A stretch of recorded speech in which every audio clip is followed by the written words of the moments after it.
नौजवान दोस्तों, अजीज बच्चों, एक बात जिंदगी में पल्ले से बांध लेना, जिंदगी में ख्वाहिशात ज्यादा ना बढ़ाना। दुनिया में सबसे मजबूर आदमी वो है जो अपनी ख्वाहिश का गुलाम है, जो अपने नफ्स का मुरीद है। ना ख्वाहिशें बढ़ाना मतलब घर में सुबह का नाश्ता करते वक्त ये प्लान करना कि आज शाम मैंने बर्गर खाना है, ये दुरुस्त नहीं है। दोपहर की रोटी घर में अच्छी पकी हुई है, अम्मा ने पसीना उठा के पकाई है, पर साहब कह रहे हैं नहीं, मेरा नफ्स कहता है कि आज मैंने ना पिज़्ज़ा ही खाना है। नफ्स की ख्वाहिशात को ना बढ़ाना, ये बंदे को गुलाम बना लेती। दुनिया में ज्यादातर गुनाह रोजी रोटी के लिए नहीं होते। कि जो लोग जुर्म करते हैं, डाके डालते हैं, करप्शन करते हैं, ये ज्यादातर नफ्स की ख्वाहिशात के लिए। इन्हें दूसरे की गाड़ी परेशान करती है, इन्हें बंगला परेशान करता है। आपको पता है नबी करीम अलैहिस्सलाम ने एक दुआ मांगी है।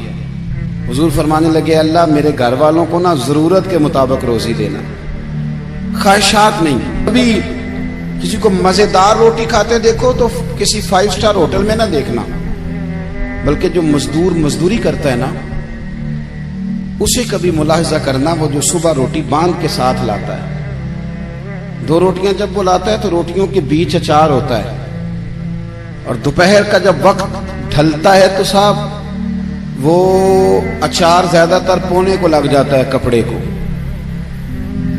और मजदूर के कपड़े भी मैले कुचैले होते हैं। वो जो होटलों में जाके रोटी खाते हैं तो वो ढब से बिस्मिल्लाह नहीं पढ़ते, वो ढब से शुक्र अदा नहीं करते, उनको तो किसी को पाल्टी डाली होती है, वो खा रहे होते। मजदूर जब वो खाना खाने लगता है ना मेरे अजीज, तो वो पहले हाथ धोता है, फिर किसी से उधार गिलास लेके पानी भरता है, और फिर वो जब बैठ के वो रोटी खा रहा होता है ना, तो लगता है दुनिया का सबसे मजेदार खाना यही खा रहा है। और फिर जब उसको लफ्ज भी सही नहीं आते कि शुक्रिया कैसे अदा करना है, खाने के बाद की दुआ भी पूरी नहीं आती, पर जब वो 2 रोटियां खा के आसमान की तरफ देखता है तो उसकी आंखों की रोशनी बताती है कि इसने रिज़्क़ हलाल खाया है, और जो खाया है उस पर अपने रब का शुक्र भी अदा किया है।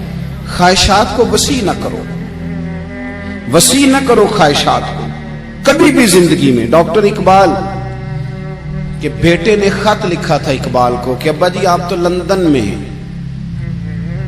तो मुझे कुछ फीस देनी है, तो अगर इजाजत दें तो मैं किसी से उधार ले लूं। आप ना माँ और बाप को कभी कभी कटहरे में खड़ा कर देते हो जब कहते हो कि पिकनिक जा रही है मरी, जहां से मर्जी उधार लेके दो।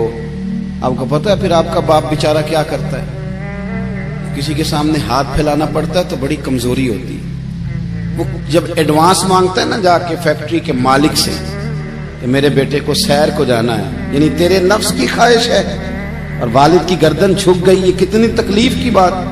कोई ऐसी ख्वाहिश जिंदगी में पैदा न करो जो माँ बाप को, असातिज़ा को और दीगर को तकलीफ में मुब्तला करे कभी भी। इकबाल के बेटे ने कहा अब्बा कुछ उधार ले लूं, मेरी जरूरत है।